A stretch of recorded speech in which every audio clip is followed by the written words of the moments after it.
Welcome to class today. To CIT 370. Today I'm going to start off with a scripture. This is in 2 Nephi chapter 2 verse 3. It says, "And it came to pass that he was obedient unto the word of the Lord, wherefore he did as the Lord commanded him." What it's talking about here is about Lehi. Lehi was told to leave into the wilderness with his family. And as we know, he did so, and he obeyed the Lord's commandments. He followed the rules. And so what we're going to look at is how can we follow the rules, so to speak, with computers. And we're going to look at different vulnerabilities that are common, and we're also going to look at how to overcome those vulnerabilities as well. So let's just say I'm just somebody random. I come up to this computer that I'm on right now, and it's wide open, and I can hop on and do whatever I want. So what we're gonna do is I'm just gonna go through a series of actions and explain those actions, and hopefully you can be able to identify those different vulnerabilities and things that are open that shouldn't be.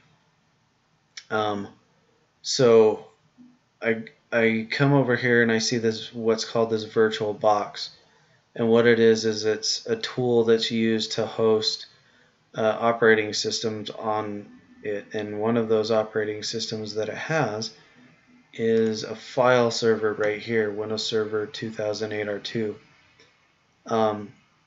So I'm going to try to log on to this by hitting Control Delete, and I noticed that there's a John Jones here.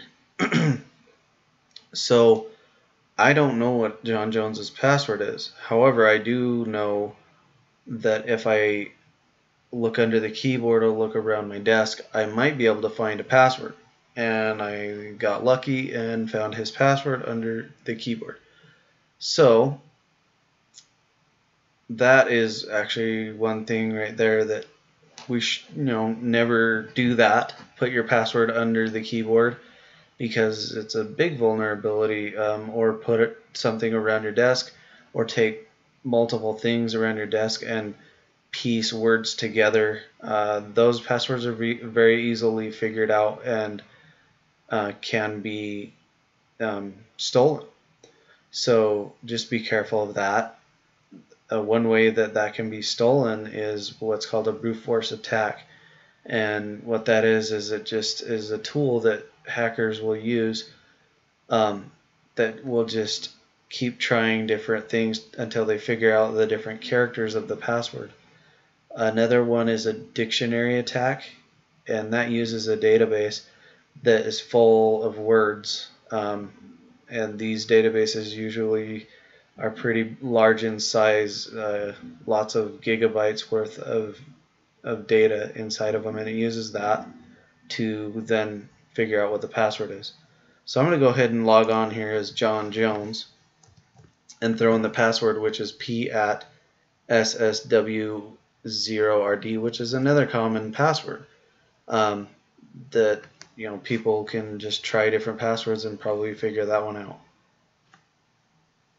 So we're logged onto the server, and I'm just going to minimize this.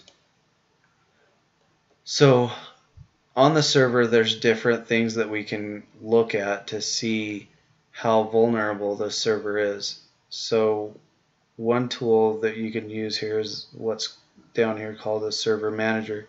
It kind of gives you an overview of the whole server as a snapshot. So if we click on it,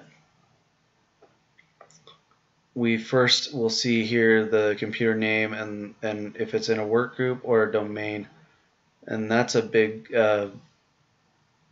issue right there, because typically businesses, you'll want to join a domain versus leave it a standalone, because if you join a domain, you then have a protection of a domain controller, which pushes out group policies to your computer. And what group policies are They are a series of settings that you can set on your server to protect it. And one of those settings is one that can lock somebody out of the server, or if it times out. So if I sit here, leave my server wide open, I walk away, I can set it to a certain time limit and have it just kick it back out. We notice that this machine's not activated yet. That's an important thing to activate it so that the server will function properly. Without that, you never know what kind of functionality you're going to get out of a server. If we go over here and click on this configuration tool, down here in services is what I'm interested in. If I look at these different services, I click on this scroll bar right here and scroll to the right, I can see under the status column all the different services that are started. And off to the left it'll tell me which ones those are. I can expand this out to look at it further. Typically with your services, you want to set them either to automatic or disable them if we don't need them. And obviously we see a ton of services on here that we may or may not need. So each, you have to assess that and figure out what you do need and what you don't need. If we scroll down here, we want to look at our firewall service and we don't see it as started. So if we keep scrolling down further, we can see that it's not started, which is a big issue too. And what a Windows firewall is it's a functionality on the server that blocks connections from the outside, traffic, if you will, from the outside from getting into the server. So we definitely want to turn that on. Up here we have our roles and our features. What those are different functionality that is added to the server. We have an application server, file services, print and documentation services, and web server. Typically you don't want to have a bunch of applications or roles on one server. You want to separate those out into different servers so that you don't put all your eggs in one basket. Same with your features. You don't necessarily want all your features on one server as well. You want to separate them out. Also, for performance purposes, if you have a SQL server, let's say on a web server or something else, you're going to get a performance issue.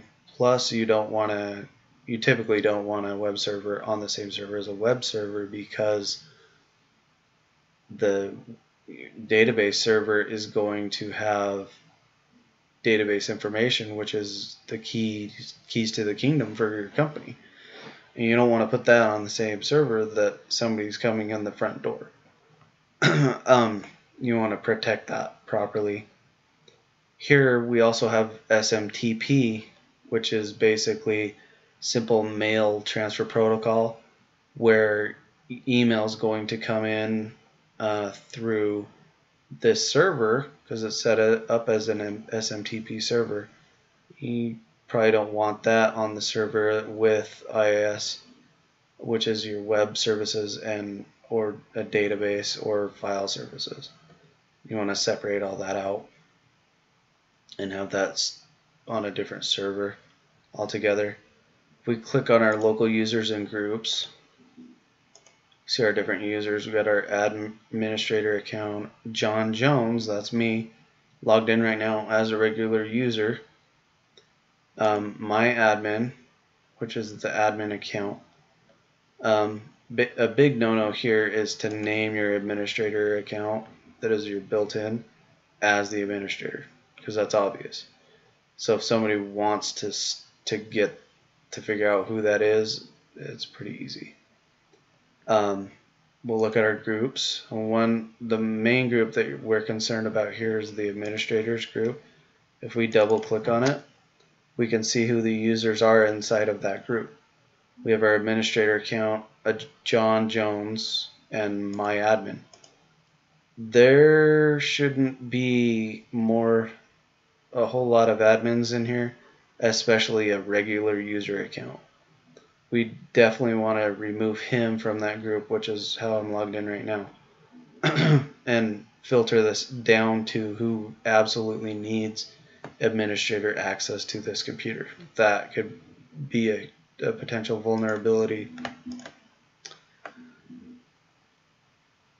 And we can also look at if we click on Start, go to our control panel, in here under our programs, and also in Programs and Features, and we will see what applications are installed.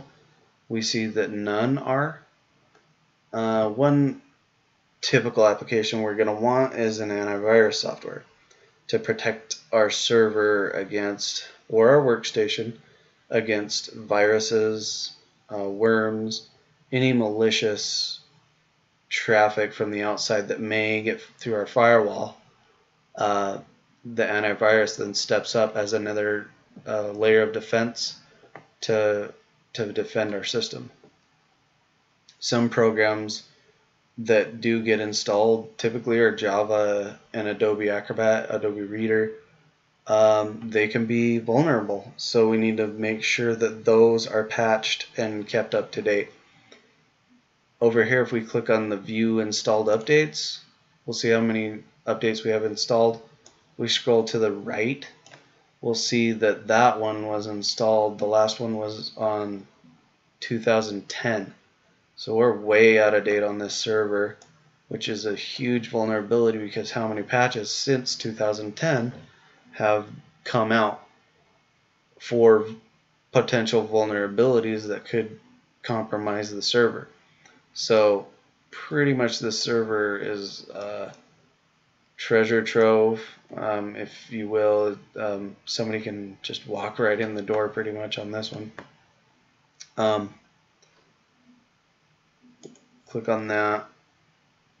So as you can see, there's many different vulnerabilities on this system, and I've only gone over just the basic ones. If we are obedient, as Lehi was obedient to the Lord, and we're obedient per se with our security on our computers and in our lives, and when we protect ourselves, the Lord will protect us as well.